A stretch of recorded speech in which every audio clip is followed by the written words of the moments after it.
Gettysburg, site of the fiercest and most famous battles of America's Civil War.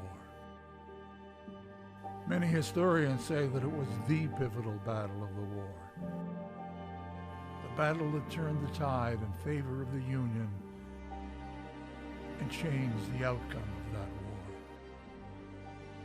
And who were the men who helped determine that outcome? In an army of more than 70,000 soldiers, comprising hundreds of regiments from the northern states, 15 Maine units, infantry regiments, artillery batteries, sharpshooters, and cavalry all contributed to the Union victory. Had any of them failed, the battle could have been lost.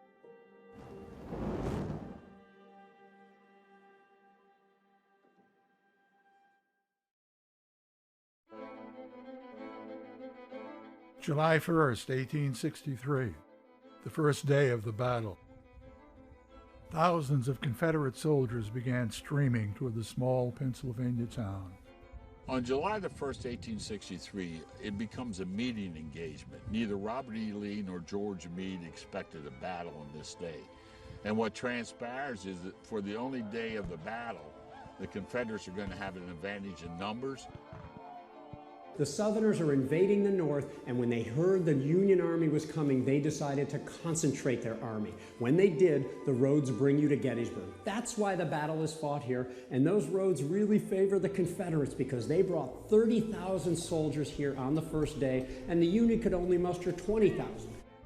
Lee had come north thinking that if I can somehow threaten Baltimore or Washington and come in from the Northeast, come in from Pennsylvania, I can make it possible to sue for peace. And what Lee had in mind was a bold stroke that could lead to an earlier resolution to the conflict. What they didn't know was that John Buford and a lot of the Union guys had shown up early, wondering where the Confederates were. And all of a sudden, here they are facing each other.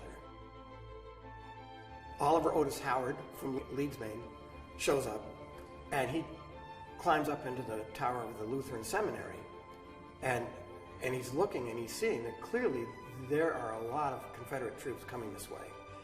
The roads are clogged with them. John Reynolds shows up. He's in command of a lot of the infantry, and they say, okay, we have to set up a defensive posture and we have to do it fast because this is not going to go well. We can't afford to lose here. General Reynolds is trying to position the rest of the defensive posture for the Union forces, again, outnumbered. And he goes out to give orders. But in the battle, he's shot by a Confederate sniper and is literally killed off his saddle. General John Robinson takes command on the ground.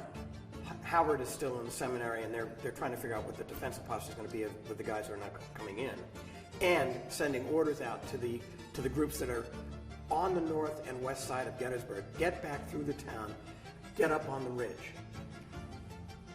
The only unit sent forward to stop the Confederates is the 16th Maine. Charlie Tilden gets the orders from General John Robinson. Take your men, go out to the Mummersburg Road, and set up a defensive position. Hold out as long as you can. To slow the Confederate advance and allow the Union Army to gain the high ground above the town, the 16th Maine is ordered to set up a precarious defensive position against impossible odds. Scarcely more than 250 soldiers trying to stop more than 3,000. Yet slow the rebels down they do, but at enormous cost. The 16th Maine becomes, in effect, a suicide unit.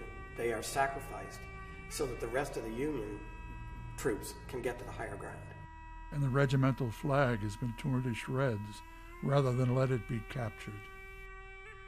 By nightfall, fewer than 20 men rallied to a call for the 16th.